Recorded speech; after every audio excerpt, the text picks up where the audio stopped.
Students, ये intermediate का एक बहुत ही इम्पोर्टेंट टॉपिक है ह्यूमन रिप्रोडक्शन। तो ह्यूमन रिप्रोडक्शन में आपको जो है ये बोर्ड में भी और कंपटीशन में भी इसके क्वेश्चंस आते हैं। तो स्टार्टिंग करते हैं स्टूडेंट्स।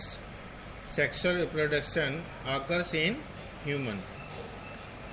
तो जो सेक्सुअल रिप्रोडक्शन होता है वो गोनाड्स में होता है। ये मेल गोनाड जो होता है उसका नाम होता है टेस्टिस, फीमेल गोनाड का नाम होता है ओवरी।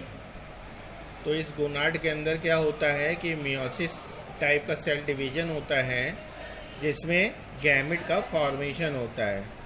तो यहाँ पे देखिए टेस्टिस में मेल गैमेट बन जाएगा, ओवरी में फीमेल गैमेट बन जाएगा एग, और दोनों फ्यूज होंगे तो फिर जाइगोट बन जाएगा।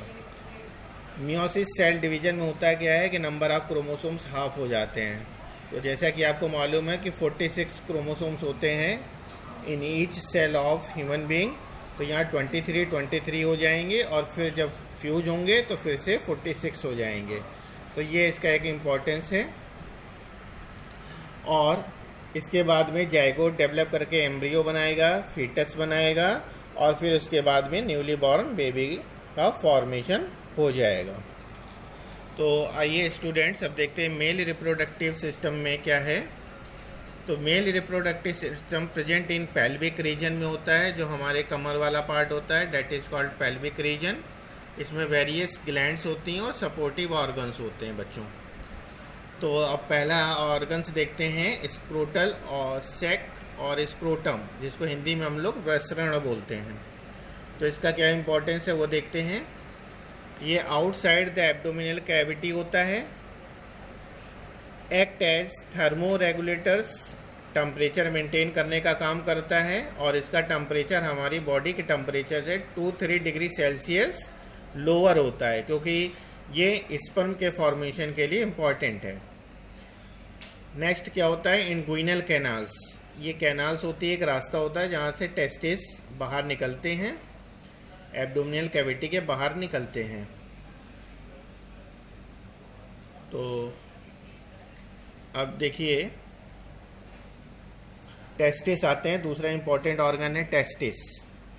तो testis, each testis oval in shape होता है, 4-5 सेंटीमीटर लेंथ होती है इसकी, एंड 2-3 सेंटीमीटर ब्रेथ होती है।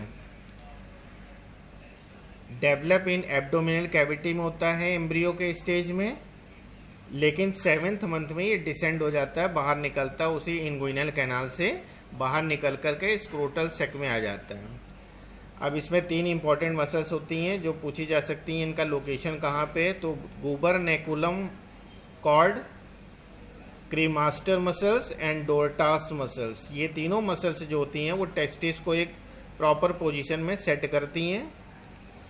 If it fails to descend, अगर ये नहीं निकल पाता किसी वजह से, तो उस कंडीशन को हम लोग बोलते हैं क्रिप्टोरकिडिज्म।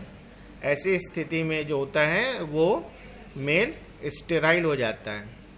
अगर कोई बैक्टीरियल इन्फेक्शन होता है तो उसको बोलते हैं ऑर्काइटिस।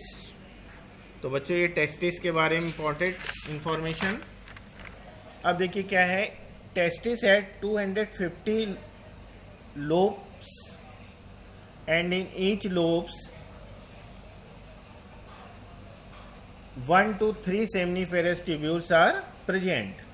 तो देखिए लोब्स होते हैं, यहाँ पे देखिए डायग्राम में ये ऐसे 250 लोब्स होते हैं इन ईच टेस्टिस, और उसके अंदर ये रेड कलर की जो है वो सेमनीफेरस ट्यूब्यूल्स होती हैं, जिसमें स्पर्म मदर सेल्स पाई जाती हैं, और आफ्टर मियोसिस अर्धसूत्री विभाजन के द्वारा वो क्या बनाती हैं, स्पर्म बनाती हैं। तो ये है सेमनीफेरस ट्यूब्यूल से, देखिए लिखा हुआ है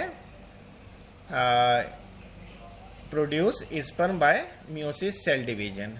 इसके बाद इसमें सर्टोली सेल्स पाई जाती हैं सेमनीफेरस ट्यूब्यूल्स में, जो न्यूट्रिशन प्रोवाइड करने का काम करती हैं। इनको हम लोग नर्स सेल भी कह सकते हैं। और तीसरे प्रकार के लेडिंग सेल्स हैं। तो लेडिंग सेल्स जो होता है मेल हार्मोन्स सेक्रेट करता है, जिसका नाम टेस्टोस्टेरोन है या एंड्रोजेंस है, और ये जो है सेकेंडरी सेक्सुअल कैरेक्टर डेवलप करने में हेल्प करता है बच्चों। तो अब देखिए सेमनीफेरस ट्यूब्यूल से फिर स्पर्म कहाँ पास होंगे, रेटी टेस्टिस में, वासा एफ्रेंसिया में, एपिडिडाइमिस में और वास डिफरेंस में। ये वास डिफरेंस वो डक्ट होती है जो टेस्टिस से बाहर निकलती है स्पर्म को लेकर के, इसीलिए इसे स्पर्म डक्ट भी कहते हैं। और ये जो है फिर इन्गुइनल कैनाल से जाती है अंदर।